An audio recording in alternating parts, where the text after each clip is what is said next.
நன்றி வணக்கம். Very good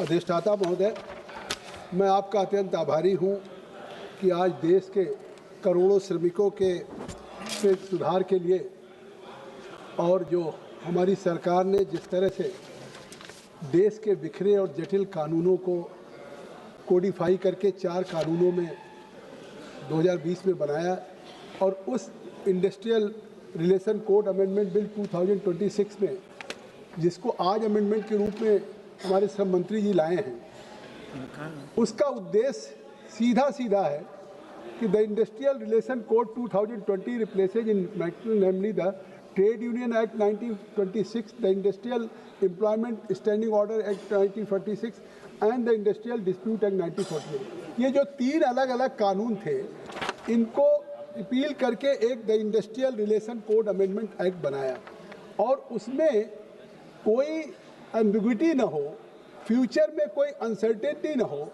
उसकी एक लीगल सर्टेनिटी और कंटिन्यूटी हो, इसके लिए सुधार और अमेंडमेंट लेकर के आए हैं। मैं माननीय मंत्री जी का बहुत बहुत स्वागत करता हूं, ये देश के श्रमिकों के हक में और हकूक़ में।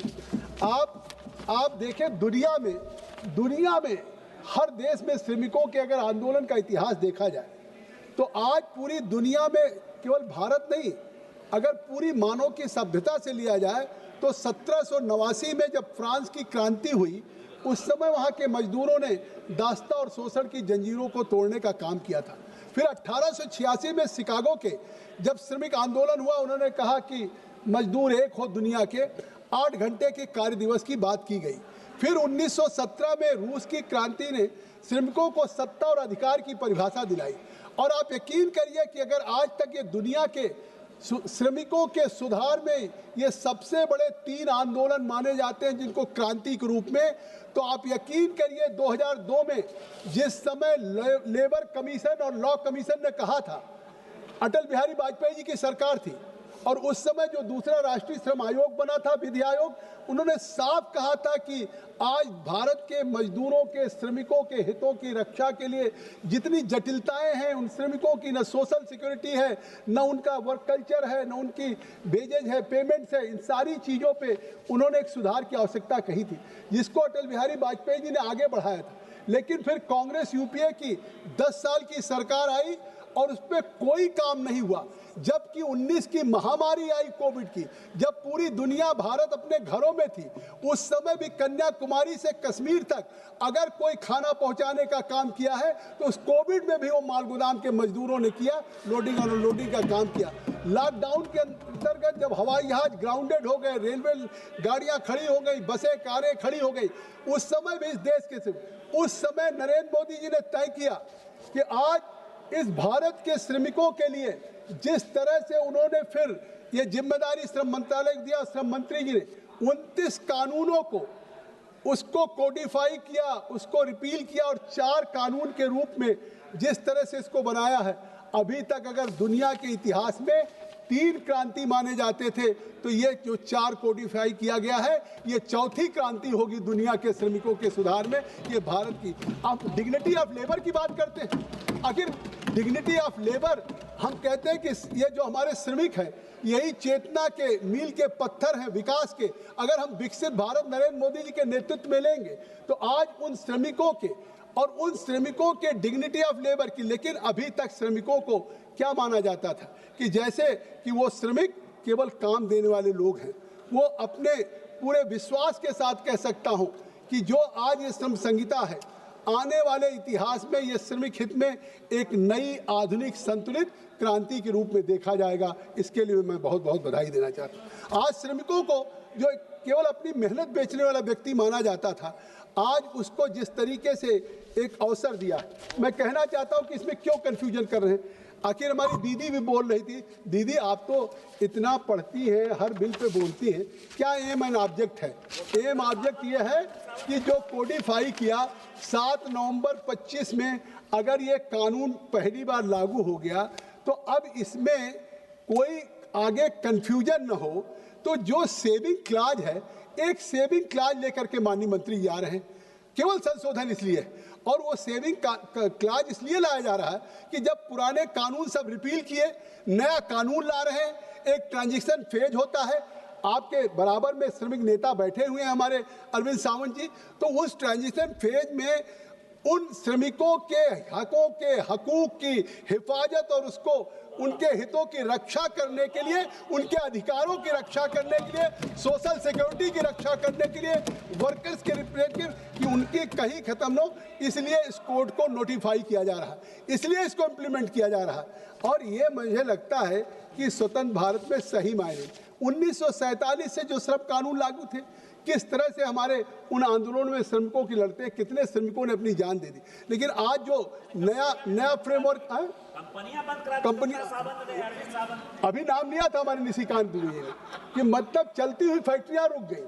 और आज जिस तरीके, तो इस नए फ्रेमवर्क में जो हमारा है, इसको ओरिजिनल बिल में हम सेविंग क्लाज को लागू करेंगे और इसमें कोई कंफ्यूजन ना हो, चारों कोड हमारे वैलिड हो, वर्कर्स के राइट पे कोई उंगली ना उठ सके। मैं समझता हूं अगर legal term, mister Premachandran, if you should have patience, तो I can say in only one sentence कि only this amendment will provide a statutory background to the labour। तो अगर हम लीगल फ्रेम में स्टैट्यूटरी बैकग्राउंड अगर हम श्रमिकों को देने जा रहे हैं, तो इसका तो आपको स्वागत करना चाहिए। आप हमेशा श्रमिकों की बात करते हैं। आखिर 2020 के पहले भी पेमेंट की डिफिनीशन क्या थी, कितना डिफिनीशन दिक्कत थी। कभी कोई चाहे एम्प्लॉयर पेमेंट कम दे, अधिक दे, निकाल दे। आज गीग वर्कर की बात हो रही है, चाहे सोशल इकोनॉमी में या जिस तरीके से। मैं तो कहता हूं श्रम मंत्री जी को, नरेंद्र मोदी जी के नेतृत्व में पहली बार, चाहे गीग वर्कर हो, रेलवे माल गोदाम के हमारे श्रमिक हो, चाहे वो हमारे सेल्स करने वाले हो, उन सब लोगों को जो अनस्किल्ड भी है, अनस्किल आपके मथारी जो गोदी पे काम करने वाले हैं, उन श्रमिकों के हितों को इस चार कोडिफाई करके उनके हितों की रक्षा करने का काम इस सरकार ने किया है। आप आइए, हम आपको समझा देंगे। ये केवल कानूनी परिवर्तन नहीं है, ये सामाजिक चेतना का परिवर्तन है। और ये आप यकीन करिए कि जो ये स्वतंत्र भारत में सबसे बड़ा परिवर्तन हो रहा है, ये चाहे हमारे इन चारों कोड को जो बदला गया है, इसके पीछे सोच क्या है? इसके पीछे सोच है कि एक हमारे श्रम कानून जो थे उसकी जगह पे एक यूनिफॉर्म डिफिनीशंस हो, एक डिजिटल कंप्लायंस हो, एक सिंप्लीफाइड रजिस्ट्रेशन हो, जिससे कि श्रमिकों के लिए नहीं, just it is my beginning only.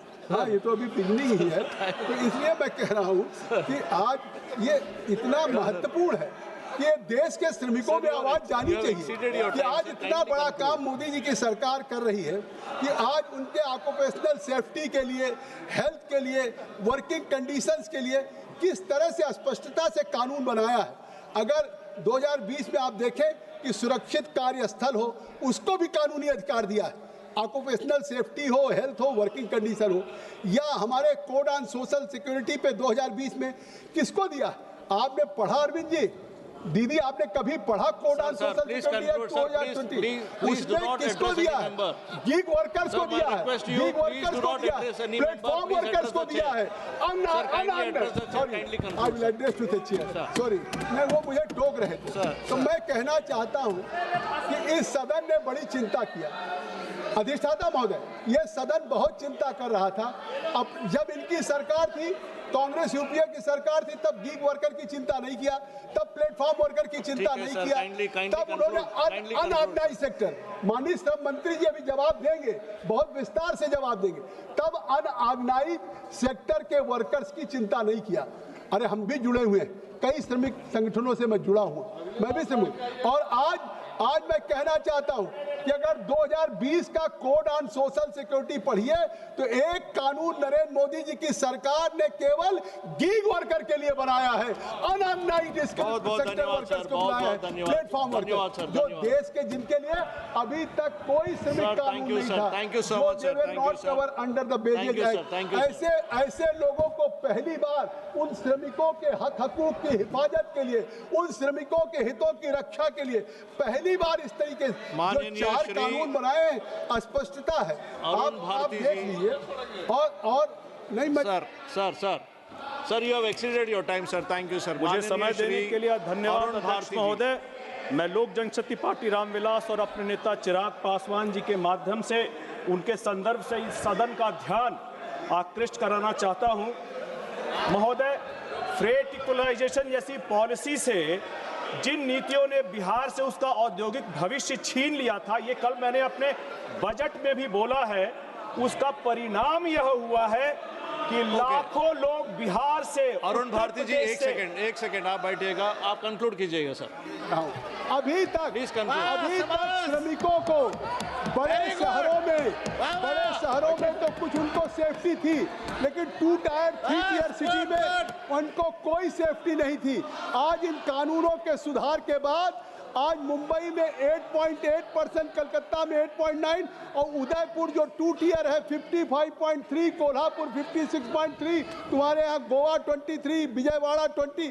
आज 2 टियर 3 टियर में जहाँ कोई श्रमिकों का सुरक्षा नहीं थी, वहाँ भी उनको सुरक्षा दी गई है। मैं कहना चाहता हूँ थैंक यू फिर से लोग काम पे आ रहे माननीय हैं। श्री अरुण भारती जी, माननीय श्री अरुण भारती जी। धन्यवाद अध्यक्ष महोदय, आपने मुझे बोलने का अवसर दिया।